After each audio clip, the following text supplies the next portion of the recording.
জয় শ্রীকৃষ্ণ। রাধে রাধে। নমস্কার বন্ধুরা, অন্তর্পূজা চ্যানেলের নতুন একটা পর্বে আপনাদের সকলকে স্বাগত।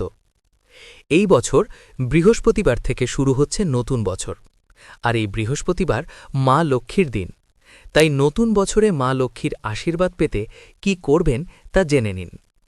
বছরের শুরুটা সুন্দর এবং ইতিবাচক করার জন্য মানুষ বছরের প্রথম দিনে বিশেষ কিছু নিয়ম পালন করে থাকে। বিশ্বাস করা হয় যে ঘরে মা লক্ষ্মী বসবাস করেন সেই ঘরে কখনো অন্ন বস্ত্রের অভাব হয় না। হিন্দু বিশ্বাস অনুযায়ী লক্ষ্মী দেবী সম্পদের দেবী। দেবীর আশীর্বাদ থাকলে ভাগ্য, সম্পদ, অর্থ পান যে কোনো ব্যক্তি। দেবী লক্ষ্মীকে তুষ্ট করলে সহজেই মেলে আকাঙ্ক্ষিত ফল, এমনটাও বলা হয়ে থাকে। দেবী লক্ষ্মীকে পুজো করার পদ্ধতিও রয়েছে। বিশেষভাবে পুজো করলে, বেশ কিছু উপাচার মেনে চললে দেবী লক্ষ্মীর আশীর্বাদ পাওয়া সহজ হয়। এই নিয়মগুলো মেনে চললে নতুন বছরে মা লক্ষ্মীর আশীর্বাদ আপনার জীবনে বজায় থাকবে এবং আর্থিক সমৃদ্ধি আসবে। নতুন বছরের প্রথমেই সূর্যকে অবশ্যই জলের অর্ঘ্য দিয়ে স্বাগত জানান। সূর্যের পুজো করে কোনো কিছু শুরু করা হিন্দু ধর্ম অনুসারে অত্যন্ত শুভ। এর ফলে গোটা বছর আপনার পরিবারে সুখ ও সমৃদ্ধি বজায় থাকবে। মা লক্ষ্মীর আশীর্বাদে আর্থিক সংকট কেটে যাবে। একটি তামার পাত্র ভর্তি করে জল নিন। এবার তার মধ্যে অল্প একটু কেশর মিশিয়ে নিন। ওং মহাদেবায় নমঃ মন্ত্র জপ করতে করতে এই জল শিবলিঙ্গে নিবেদন করুন। বছরের প্রথম দিন এই কাজ করলে আপনার বাড়ি থেকে নেগেটিভ এনার্জি সরে যাবে ও পরিবারে সুখ ও শান্তি বজায় থাকবে। হিন্দু ধর্মে তুলসী গাছকে অত্যন্ত পবিত্র বলে মানা হয়।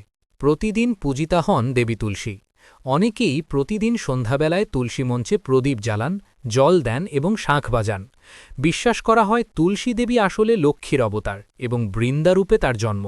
তাই তুলসী ঘরের সমৃদ্ধি, শান্তি ও পবিত্রতার প্রতীক। তাই আজকের দিনে মা লক্ষ্মীর আশীর্বাদ পেতে সন্ধ্যায় তুলসী গাছের নিচে ঘিয়ের প্রদীপ জ্বালান। যে মহিলারা প্রতিদিন সন্ধ্যায় তুলসী গাছের নিচে প্রদীপ জ্বালান তারা সাধারণত দেবী লক্ষ্মীর আশীর্বাদ লাভ করেন, কারণ বিশ্বাস করা হয় যে তুলসী দেবী লক্ষ্মীরই একটি রূপ।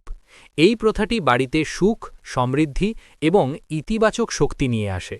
তুলসী গাছের নিচে প্রদীপ জ্বালানো একটি প্রাচীন ধর্মীয় রীতি যা অত্যন্ত শুভ বলে মনে করা হয়।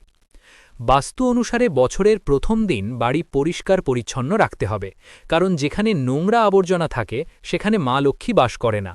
তাই বছরের প্রথম দিন যেন আপনার বাড়ি নোংরা না থাকে। এদিন ভালো করে ঘর পরিষ্কার করুন।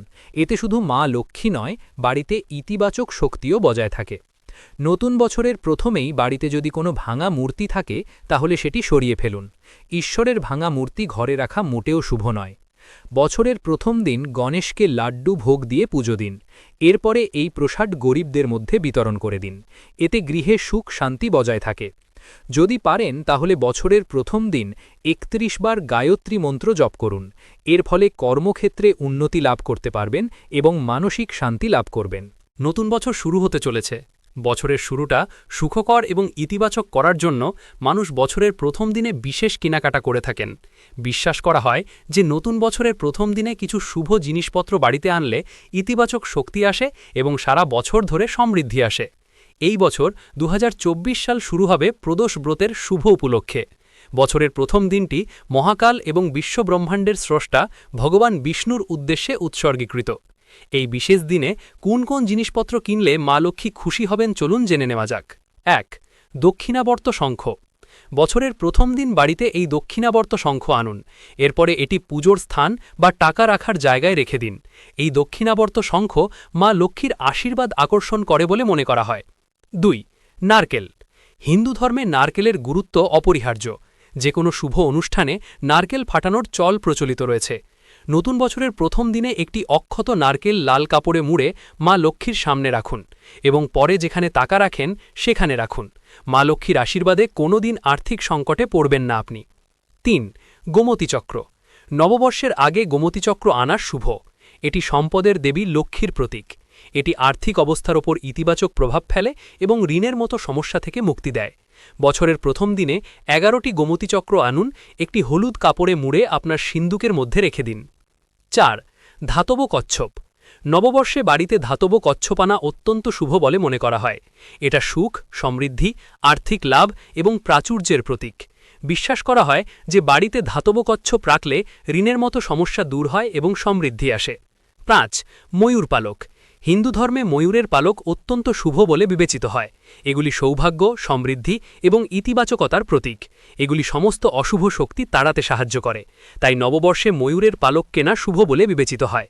এতে সারা বছর ধরে দেবী লক্ষ্মী এবং ভগবান কৃষ্ণের আশীর্বাদ লাভ করা যায়। এছাড়া প্রতি বৃহস্পতিবার স্নানের পর ফুল ও মিষ্টি দিয়ে মা লক্ষ্মীর পূজা করুন এবং কপালে জাফরানের তিলক লাগান। এতে মা লক্ষ্মী সন্তুষ্ট হন এবং গৃহে সুখ শান্তি বজায় থাকে। দেবী লক্ষ্মীর আরাধনা করলে শুধু ধনসম্পদ নয়, নাম ও খ্যাতিও আসে। দেবীর পুজোয় দাম্পত্য জীবনেও মাধুর্য আসে। সঠিক নিয়মে দেবীর পুজো ও আরাধনা করলে ব্যবসা বাণিজ্যের পাশাপাশি সংসারেও অর্থাভাব হয় না।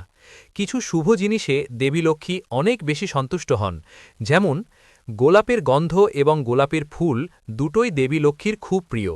নিয়মিত দেবী লক্ষ্মীকে সুগন্ধি বা গোলাপ নিবেদন করলে ব্যবসা বাণিজ্য ভালো হয়। দেবী লক্ষ্মীকে গোলাপের পাপড়ি দিয়ে অভিষেক করলে ঘৃণা দূর হয়। প্রতি বৃহস্পতিবার মা লক্ষ্মীকে গোলাপের মালা অর্পণ করলে দারিদ্র্য দূর হয়। তাই যদি পারেন তাহলে প্রতি বৃহস্পতিবার একটি গোলাপের মালা মা লক্ষ্মীকে নিবেদন করুন। দেবী লক্ষ্মীর পুজোর সময় ঘিয়ের প্রদীপ জ্বালালে শুভ ফল মেলে। এই প্রদীপ যদি চারমুখী হয় তাহলে খুব ভালো। একটি সাদা ধাতব মাটির প্রদীপে এটি জ্বালান। সন্ধ্যায় পুজোর স্থানে ঘিয়ের প্রদীপ জ্বালালে ঘরে অর্থের অভাব হয় না। তাই প্রতিদিন সন্ধ্যাবেলায় তুলসী তলায় ও ঘরে ঘিয়ের প্রদীপ জ্বালান। শ্রীহরি ছাড়া মা লক্ষ্মীর আশীর্বাদ লাভ করা যায় না। তাই বাড়ির উপাসনাস্থলে লক্ষ্মীদেবীর মূর্তির পাশাপাশি ভগবান বিষ্ণুর ছবিও রাখুন।